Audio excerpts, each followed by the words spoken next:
What's up? You might have already guessed that I've got quite a bit to get through this week, so do forgive me if this one stretches out beyond, because, well, there's a lot to talk about and I probably won't find a quick way to do that. I'll start off by showing you a bit of loveliness from last week. I have opened my Hotshot and yeah, it's just, they don't make them like this anymore. The amount of plastic that is in this guy, I mean, he's huge for a deluxe figure. That's such an amazing bargain. Just that's an ultra bargain right there. Just look at that. Just look.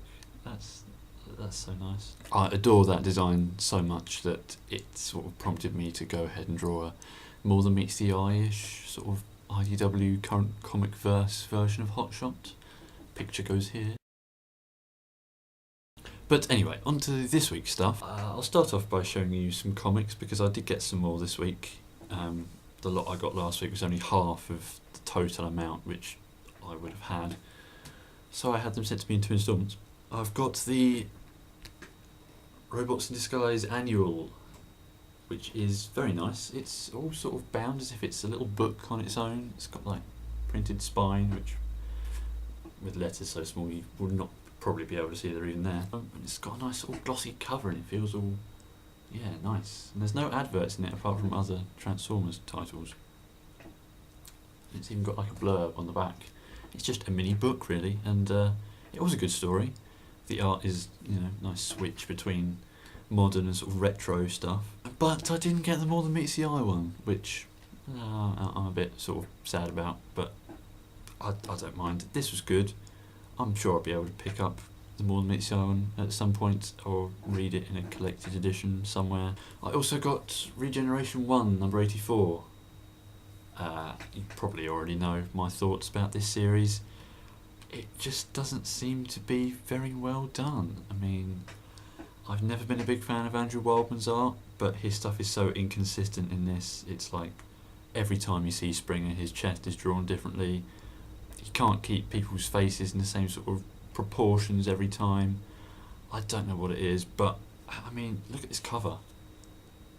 I really sort of wish they'd got Guido Guidi to draw it because his stuff is so good at capturing that retro look, and I think, to be honest, Andrew Wildman's lost it a bit. Why couldn't we have had Jess Senior draw it? That would have been so good.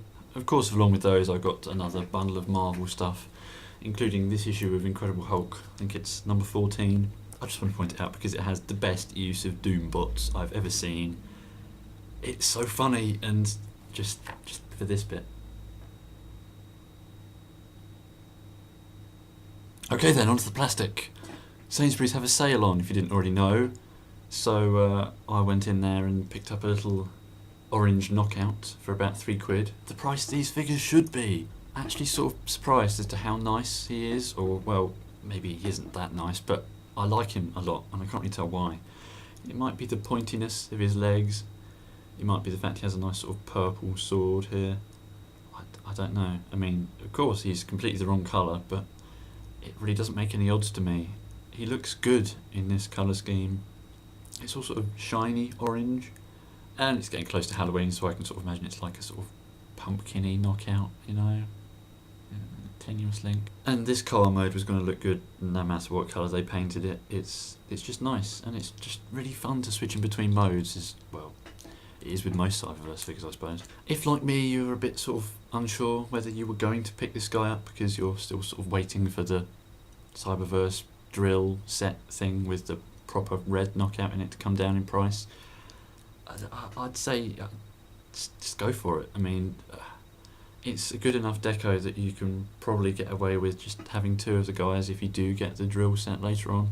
I mean, I probably will. I do want to get that, but for now, I mean, this is just a great little knockout figure. Pick one up while they're cheap. And then, of course, we come to the subject of my unboxing. This, this has to be the nicest figure I have had in a long time, or I'm going to have in a long time. It's just, I didn't realise that the highbrow mould was this good. I mean, I just didn't really like the way he looked. Might have been the colours, might have been the face, I don't know. But when you have it like this, it looks so much better. and it is such a nice figure. Detailing is just insane. There's rivets literally everywhere, and he's so poseable. I mean, look at the way I've got his legs. He can stand there like that. He's got ankle tilt and his toes move about, and God, I really probably should do a review, but I've just got to say that really this is a figure that's sort of up there with Lugnut and ones like that. It's such a nice Voyager figure that is just really well done. It's got built-in action features with the spinny blades, and he's got guns to hold, and he's got the visor that goes up and down. He's got a jetpack on his back. You really can't go wrong with this, and there are so many different things to like about it, and not just the fact that I now understand how all you G1ers out there feel when a new classic figure comes out, a new update of an old character, because I know who Power Dive is. I have the old G2 figure, thanks to Aaron, and it's probably because of that I wanted this that much, because I just looked at it and went, oh yes, I love that old Power Dive. I need to get the new one, and it is just, it's like a new archetype of good for me. Just can't get better than this. I'll try and stop myself there, because I really do want to do a review of him. Do a proper nice HD one and show you each of the rivets individually. Now I've got a bit of a story to tell you. Power Dive came from Kapow, well, their eBay shop in particular, because I felt that I had to spend some money with them. I had to give them some money after a little sort of kerfuffle that happened this time last week. Basically, I logged onto my computer, looked at my emails, and found that PayPal had told me that Kapow had refunded me the money for Generations Ultimate gift set that I'd ordered. And I just thought, oh, does that mean that they're not going to get the amount of stock they thought they were going to get? It's pre-order been cancelled, la-di-da. So I went and asked a question and just asked what was going on. And I basically got back something which, it shook me up a bit. I've got to say, it did. I got into a sort of correspondence with Andy, the guy who runs Kapow Toys. We were sending messages back and forth, just talking things through. And basically, it was because I'd been a complete arse, and I hadn't realised that I'd been mentioning Kapow Toys on Twitter when I was looking at some of their latest pre-orders, some of the import stuff like the Takara FOC figures. And I really didn't realise that they were meant to be that expensive, and that there wasn't really any way that they could be cheaper. And I was going on about, oh my god, how expensive are these? And of course, that's not really good. Certainly not for Andy, because it's going to be putting people off, and he's going to lose business. And he was telling me that, and he said, just I don't want to have to put up with all these people moaning on Twitter and things like this about the prices when I try my hardest to keep them down. And I'd just rather not have to deal with you. And I just thought, oh, I can understand that, to be honest. I mean, my dad runs a comic book shop, which is small. It's not that lucrative, but it ticks along. And I just thought, oh, I can understand that completely. You know, I put myself in his shoes, and I realised what a complete tit I'd been. And I just talked it through with Andy, and went through, you know, it got to how he was feeling, and I just said, I'll listen to everything you've got to say, and I just, you know, let's talk about this, because I realise what I've done, and I want to make it up to you. But it got to a point where it did sort of upset me a bit, and I went out for a walk just to clear my head, thinking it through and all of that. And I came back and saw that I'd got another message, and not only was I sort of, it lifted me up so much simply because Andy had said everything I wanted him to say. Basically said that, okay, I understand, you know, thank you for the positive response. It's nice to hear that, you know, you're a nice guy. I don't really want to be so negative to you.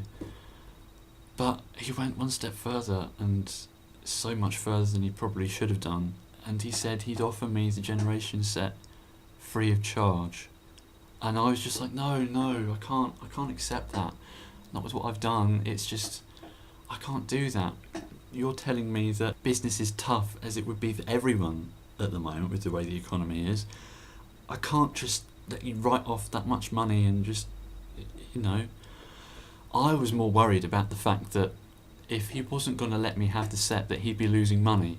because it would be an order that I'd be paying for, and you know, it's obviously going to help his business. And for him to basically come back and say that no, I want you to have it without paying for it, I just thought that's not really the right thing to do. But he wanted me to take it, and I accepted it. And I got Power Dive as a sort of way of saying, look, I do want to give you some money. And I'm really obviously glad that I did, because that's an excellent figure.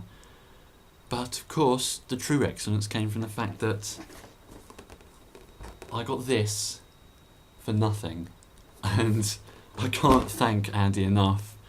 He's just a proper diamond of a bloke. He'd been going through a bit of a rough time, and I could understand that, and I'm just so thankful for this. And I'm going to do a review because I'm obligated to do so as part of getting this for free. I'm going to put a massive plug for Kapow in that video, but B, just because I was going to anyway, and I really want to, because I've been looking forward to this set for a long time, and it is nice. It is very nice. It's 100% better, the fact that I didn't have to pay for it, but at the same time it's ever so slightly disappointing because the quality of the figures. This is a set coming out in 2012, and these are all figures which are like 2010 line stuff. Back in the days of good old plastic, and you can't really have that these days.